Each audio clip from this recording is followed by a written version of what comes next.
В Ухте по многочисленным просьбам местных жителей на линии вышли автобусы с большей вместимостью. Сегодня пассажиры уже успели оценить нововведение. Очень хорошо, удобнее, чем на маленьком. Утром народу очень много, поэтому на этом лучше.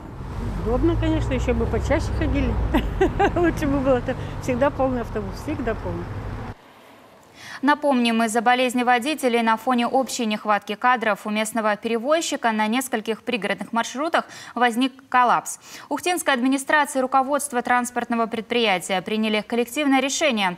На 9-й маршрут до Ветлосяна выпустили 3 автобуса на 110 человек и 1 средней вместимости на 64. А на маршрут номер 11 до микрорайона УРМЗ вместо привычных маршруток вышли 6 автобусов вместимостью до 60 человек.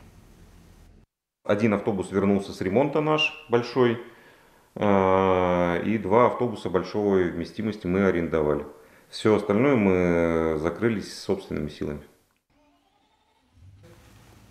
Сколько продлится удобное для всех нововведение, руководство транспортного предприятия не загадывает. Отмечаем, постараются сохранить его на постоянной основе.